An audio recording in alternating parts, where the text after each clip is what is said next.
có thật Edison là người phát minh ra bóng đèn hay chỉ là người biết bật nó đúng lúc?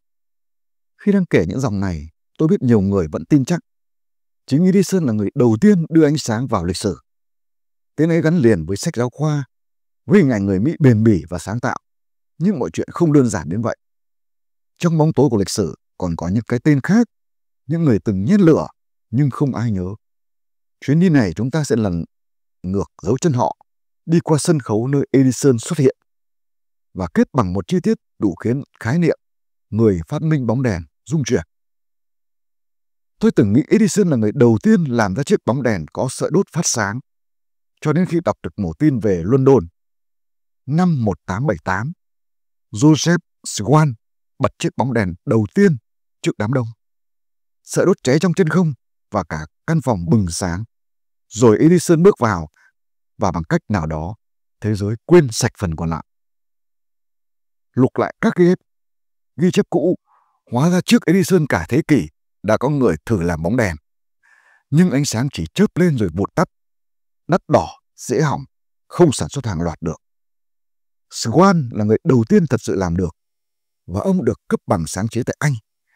Nhưng rồi tôi phát hiện ra một điều, bằng đó không có giá trị ở Mỹ. Edison đến sau nhưng lại bước lên sân khấu như thể lịch sử sinh ra chỉ dành cho mình.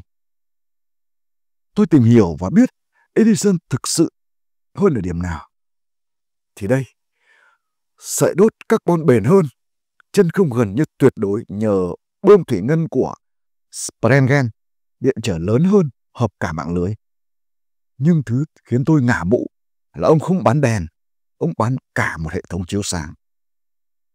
Mãi tới khi lần ra tài liệu từ năm 1880, tôi mới nhận ra đèn của Edison thực ra không mới, nhưng lại là trung tâm của một gói giải pháp: truyền điện ổn định, thiết bị đồng bộ, dễ triển khai thương mại.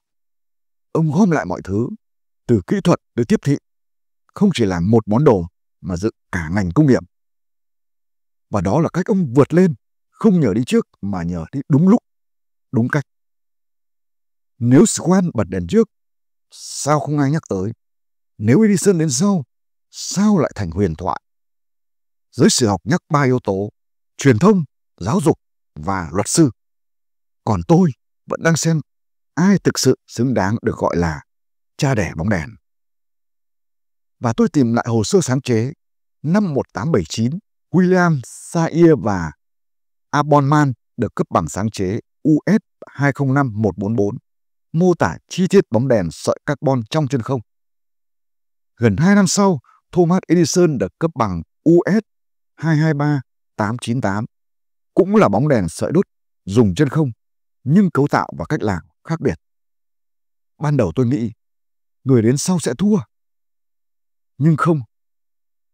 Vì năm 1895, sau chuỗi sự kiện tụng kéo dài, sự việc lên tới Tòa án tối cao Hoa Kỳ, tòa tuyên Edison không thể độc quyền khái niệm bóng đèn sợi đốt chân không, vì Sayer và Mann đã làm trước.